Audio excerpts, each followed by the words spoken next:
As I meandered across the pristine expanse of sand, the gently lapping waves filling my ears with a soothing rhythm I could almost forget. Almost. That rhythmic, timeless susurrus was disturbingly reminiscent of millions of scuttling little legs, scampering out of the shadows and into the corners of imagination. But I wouldn't let my thoughts wander into that familiar terrain. No, not this time. The sand beneath my bare feet was fine, warm, comforting, and soft. It reminded me of the sandy banks of the retreating tide, the beach exploration trips of my childhood, but those forays were now tainted, infested with the relentless presence of crabs.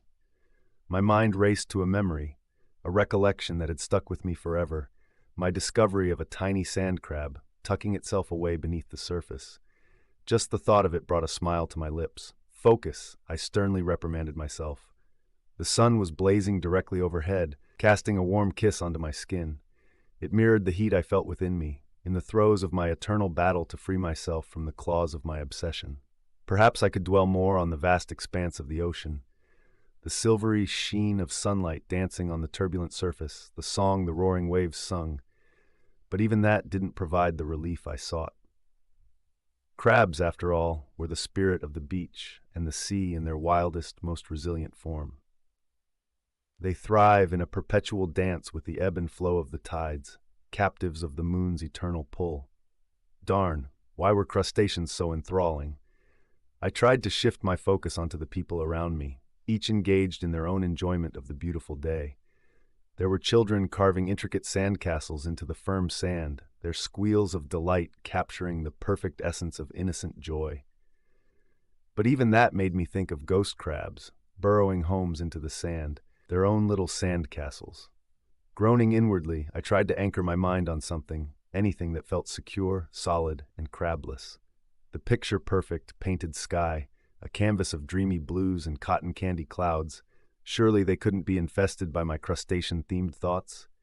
But no, my mind was an alchemist, able to transform even the most fantastical elements into its crab-shaped desires. Each cloud morphed into different types of crabs. This one looked like a Dungeness, that one, a blue crab. I chuckled to myself, living in my perpetual ironic reality. I considered the seagulls. Their high-pitched calls were a harmonious symphony against the backdrop of the waves. But alas, even that reminded me of the avian predators that feasted on the poor beach-dwelling crabs, swooping down from the sky and turning the predator into prey.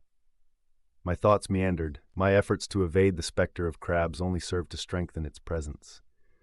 The more I tried to think on abstract ideas, to engage with the metaphysical or philosophical, the more my mind connected these concepts to the humble but omnipresent crab. Yet I had come to a realization. I found a strange and profound beauty in this obsession of mine. Crabs, with their myriad of shapes, sizes, and behavioral oddities, are symbols of resilience, survival, and adaptation. They live in some of the harshest environments Earth has to offer, yet they thrive. If a humble creature such as a crab could persist despite all odds, then perhaps I too, ensnared in the grips of my hallucinations, could find a way to make peace with my thoughts. All it took was acceptance. The embrace of my incessant thoughts wasn't a weakness, it was a testament to my resilience, a parallel to the admirable tenacity of these fascinating creatures.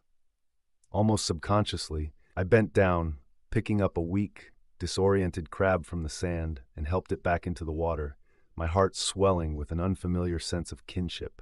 A realization washed over me, just like the waves over the grateful creature. My love for crabs, though unasked for and unwanted, had become a part of who I was, a testament to my own individuality.